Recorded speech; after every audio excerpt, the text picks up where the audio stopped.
आज के हिंदुस्तान की तस्वीर जब वीर सावरकर कहीं देख रहे होंगे तो ये सोचते होंगे कि जिस देश के लिए, जिस आवाम के लिए मैंने अपना सब कुछ दे दिया, आज उसी आवाम में से कुछ लोग उन्हें गद्दार कहने पर तुले हैं।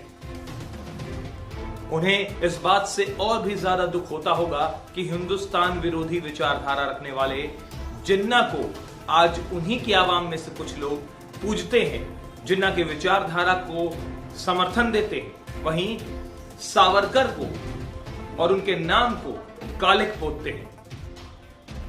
नमस्कार, मेरा नाम अंकुर अस्थाना है और आज हम ऐसे लोगों को ही एक्सपोज करेंगे, ऐसे लोगों को आईना दिखाने का काम करेंगे जिन्हें ना इतिहास का पता है और ना ही वो भूगोल जानते हैं, पर राष्ट्रवाद का झंडा लेकर प्रोपेगेंडा फैलाना, साथ ही साथ ज्ञानी पंडित बनना उन्हें बहुत अच्छे से आता है। इस मामले में उन्हें महारत हासिल है। टीसीएल न्यूज में आज हम बताएंगे कि क्या खासियत रही है वीर सावरकर की और जिन्ना की विचारधारा क्या रही है, ये जिन्ना के फैक्ट क्या हैं और वीर सावरकर के वो फैक्ट क्या हैं जो उन्हें राष्ट्रवादी बनाता है। तो खास रिपोर्ट को देखिएगा और वीडियो को शेयर जरूर करिएगा और ये वीडियो उन तक पहुंचना चाहिए जो सावरकर की आलोचना करते हैं। इस वीडियो के माध्यम से उनकी आंख खुलेगी, ऐसा हम कामना करते हैं। इतिहास के पन्नों को पलटता हूं और जिन्ना और वीर सावरकर दोनों की विचारधारा को आपके सामने लाने की पूरी कोशिश करता हूं। तो चलिए आप इस वीडियो को पूरा देखिए और ये वीडियो आप शेयर भी करिएगा ताकि ज्यादातर लोगों को सावरकर की जो राष्ट्रवादी नीति थी, सावरकर की देशभक्ति थी, वो उन लोगों तक पहुंच सके जो सावरकर की आलोचना करते हैं। सावरकर भारत के स्वतंत्रता संग्राम की एक ऐसी शख्सियत है जो एक तबके के लिए पूजनीय रहे तो दूसरे के लिए अछूत। हिंदू राष्ट्रवाद को परिभाषित करने वाले और उसे दार्शनिक आधार देने वाले सावरकर उस आरएसएस के लिए हमेशा प्रेरणा स्रोत रहे जिसकी सदस्यता उन्होंने कभी नहीं ली।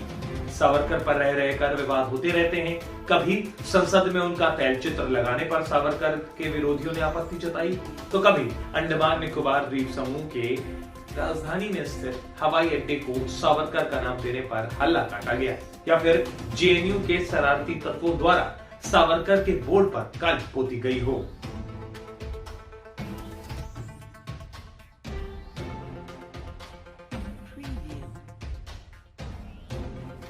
अक्टूबर 1906 लंदन की एक ठंडी शाम चित्पावन ब्राह्मण विनायक दामोदर सावरकर इंडिया हाउस के अपने कमरे में झींगे कर रहे थे।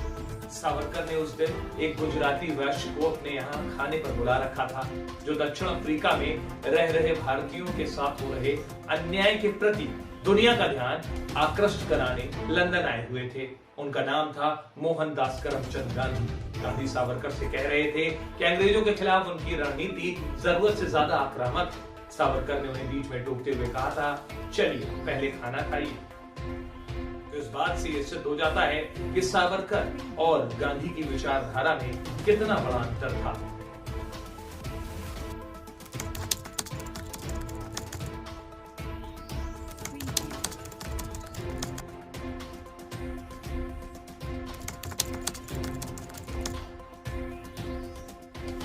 महान सावरकर की आलोचना करने वालों को करारा जवाब देता हुआ विशेष 20 फैक्ट्स हम उनके लिए लेकर आए हैं जो सावरकर के विरोधी हैं, जिससे उनके सोचने का नजरिया बदले।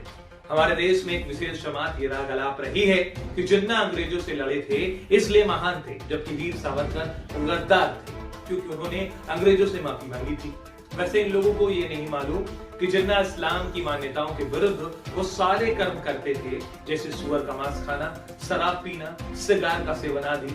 वो ना तो 5 वक्त के नमाजी थे और ना ही हजी थे, ना ही दाढ़ी और टोपी पर यकीन रखते थे, जबकि वीर सावरकर उनका तो सारा जीवन ही राष्ट्र को समर्पित था। पहले सावरकर को जान तो लीजिए, फिर विरोध कीजिएगा। वीर सावरकर पहले क्रांतिकारी देशभक्त थे जिन्होंने 1901 में ब्रिटेन की रानी विक्टोरिया की मृत्यु पर नासिक में शोक सभा का विरोध किया और कहा कि वो हमारे शत्रु देश की रानी थी, हम शोक क्यों करें। क्या किसी भारतीय महापुरुष ने के निधन पर ब्रिटेन में शोक सभा हुई है? ये सवाल क्या था।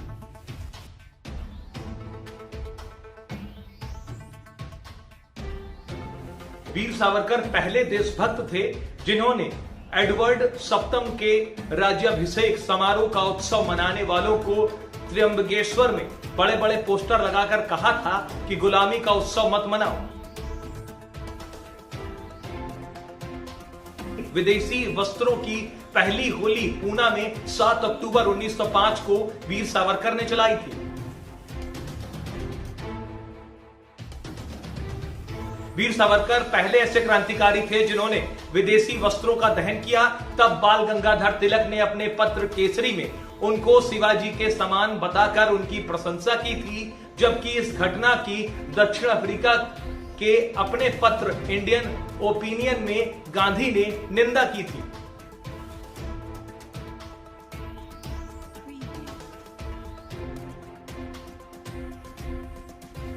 सावरकर द्वारा विदेशी वस्त्र दहन की इस प्रथम घटना के 16 वर्ष बाद गांधी उनके मार्ग पर चले और 11 जुलाई 1921 को मुंबई के परेल में विदेशी वस्त्रों का बहिष्कार किया।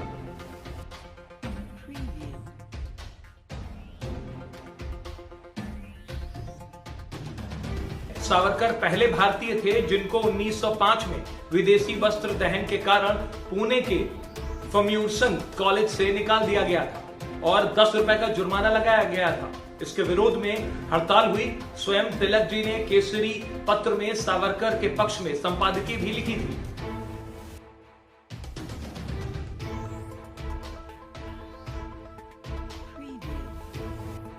वीर सावरकर ऐसे पहले बैरिस्टर थे जिन्होंने 1909 में ब्रिटेन में ग्रेस इन परीक्षा पास करने के बाद ब्रिटेन के राजा के प्रति वफादार होने की शपथ नहीं ली। इस कारण उन्हें बैरिस्टर होने की उपाधि का पत्र कभी नहीं दिया गया।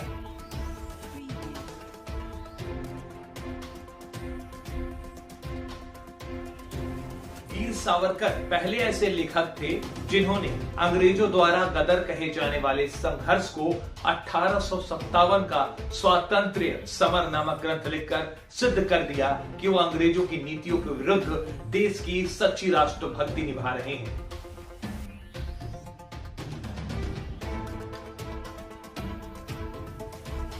सावरकर पहले ऐसे क्रांतिकारी लेखक थे जिनके लिखे 1857 का स्वातंत्र्य समर पुस्तक पर ब्रिटिश संसद में प्रकाशित होने से पहले प्रतिबंध लगाया गया था। यह दिखाता था कि ब्रिटिश सावरकर से कितना डरते थे।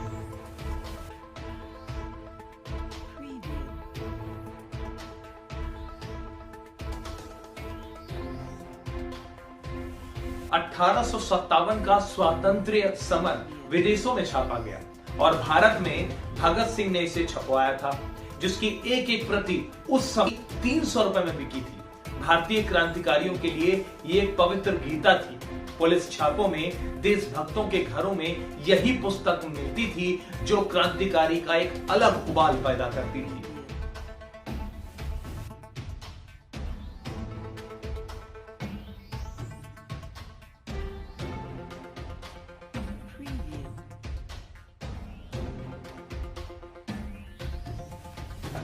वीर सावरकर पहले क्रांतिकारी थे जो समुद्री जहाज में बंदी बनाकर ब्रिटेन से भारत लाते समय 8 जुलाई 1910 को समुद्र में कूद पड़े थे और तैरकर फ्रांस पहुंच गए थे।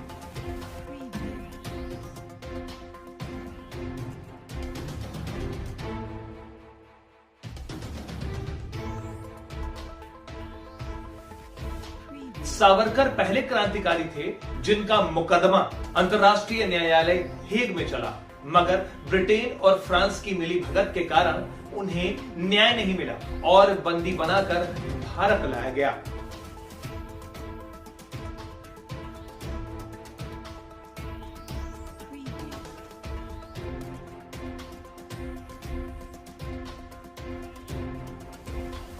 वीर सावरकर विश्व के पहले क्रांतिकारी और भारत के पहले राष्ट्रभक्त थे जिन्हें अंग्रेजी सरकार ने 2 आजन्म कारावास की सजा सुनाई थी।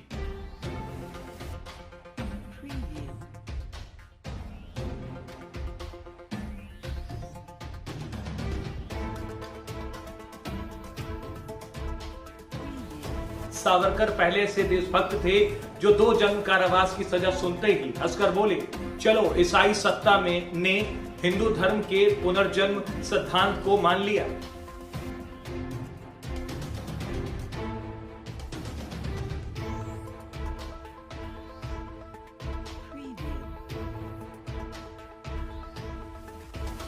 वीर सावरकर पहले राजनीतिक बंदी थे जिन्होंने काला पानी की सजा के समय 10 साल से भी अधिक समय तक आजादी के लिए कोल्हू चलाकर 30 पौंड तेल प्रतिदिन निकाला।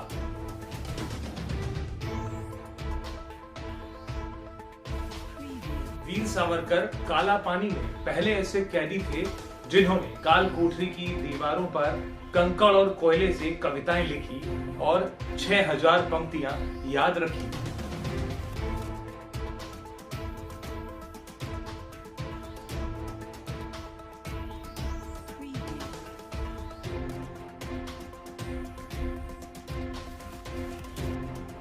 वीर सावरकर पहले देशभक्त लेखक थे जिनकी लिखी हुई पुस्तकों पर आजादी के बाद कई वर्षों तक प्रतिबंध लगा रहा।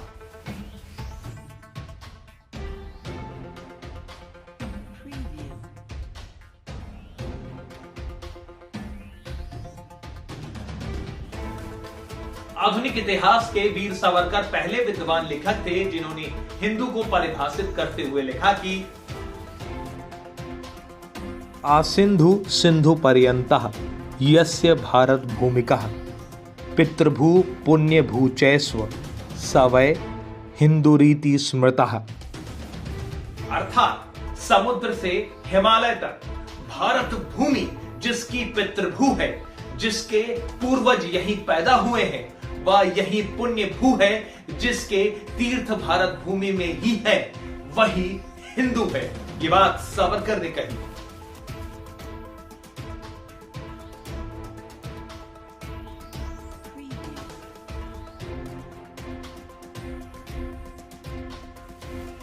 वीर सावरकर प्रथम राष्ट्रभक्त थे जिन्हें अंग्रेजी सत्ता ने 30 वर्षों तक जेल में रखा तथा आजादी के बाद 1948 में नेहरू सरकार ने गांधी की हत्या के आड़ में उन्हें लाल किले में बंद रखा, पर न्यायालय द्वारा आरोप झूठे पाए जाने के बाद ससम्मान उन्हें रिहा कर दिया गया।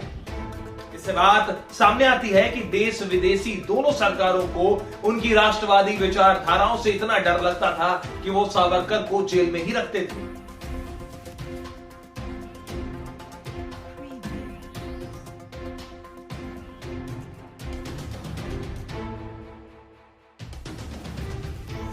वीर सावरकर पहले क्रांतिकारी थे जब उनका 26 फरवरी 1966 को स्वर्गारोहण हुआ। तब भारतीय संसद में कुछ सांसदों ने शोक प्रस्ताव रखा तो यह कहकर रोक दिया गया कि वे संसद सदस्य नहीं थे, जबकि चर्चिल की मौत पर शोक मनाया गया था।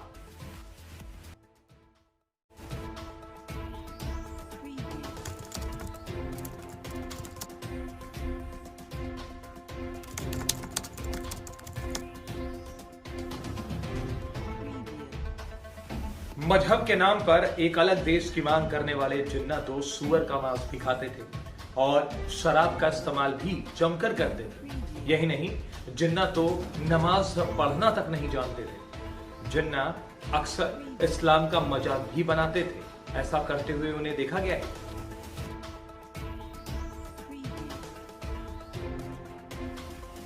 पाकिस्तान के फाउंडर मोहम्मद अली जिन्ना की लव स्टोरी सुनकर शायद आप चौंक जाएंगे, लेकिन यह सच है कि 40 साल के जिन्ना 16 साल की रतनबाई पेटीट के प्यार में पड़ गए थे। हालांकि वो पहले से शादीशुदा थे। आम आदमी की तरह उनकी भी शादी किशोरावस्था में ही 14 साल की गुजराती ग्रामीण लड़की इमीबाई से हो गई थी, लेकिन शादी के करीब साल भर बाद इमीबाई का निधन हो गया। उस वक्त जिन्ना लंदन में पढ़ाई कर रहे थे। नसीर हजारी ने अपनी किताब Midnights theories the deadly legacy of India's partition and Asia में जिन्ना की प्रेम कहानी का वर्णन किया है, जो उनके पारसी मित्र की किशोरा अवस्था की बेटी से हुआ था। उस वक्त जिन्ना की उम्र 40 साल थी और उनकी प्रेमिका की उम्र मात्र 16 साल थी, यानी जिन्ना की उम्र से 24 साल कम। 40 साल के जिन्ना मुंबई के एक जाने माने वकील थे और कारोबारियों में काफी लोकप्रिय थे। उन्हीं कारोबारियों में से उनके एक पारसी मुवक्किल और दोस्त दिनसा मेनिकशा पेटीट भी थे। पेटीट की पत्नी JRD टाटा की बहन साइला थी। पेटीट दंपत्ति की बेटी रतनबाई बहुत सुंदर थी और जिन्ना से पहली मुलाकात के समय उनकी उम्र सिर्फ 16 साल थी। अपनी सुंदरता और बुद्धिमत्ता के कारण रतनबाई को नाइटिंगेल ऑफ बॉम्बे कहा जाता था। उम्र में 24 साल छोटी होने के बावजूद रतनबाई से जिन्ना को लगाव हो गया। ये प्रेम दो तरफा था। कुछ लोगों को हैरानी हो सकती है क्योंकि ये उस समय के दौर की कहानी है जब प्यार के बारे में सोचना भी पाप सा समझा जाता था। दोनों के अफेयर के बारे में मुंबई में खूब चर्चा हुई। वहीं इन अफेयर्स को लेकर सब हिल गए। बॉम्बे की हाई सोसाइटी और राजनीतिक गलियारों में हलचल मच गई। लेकिन ये लव स्टोरी 2 साल बाद शादी की मंजिल पर भी पहुंच गई थी। फिर एक दौर आया जब साल 1929 में केवल 29 साल की उम्र में ही रतनबाई का भी निधन हो गया। पहली पत्नी का भी जल्द निधन हो गया था और दूसरी पत्नी जब उन्होंने शादी की रतनबाई से, उनका भी उम्र 29 साल की उम्र में निधन हो गया और इसके बाद जिन्ना ने दोबारा शादी नहीं की।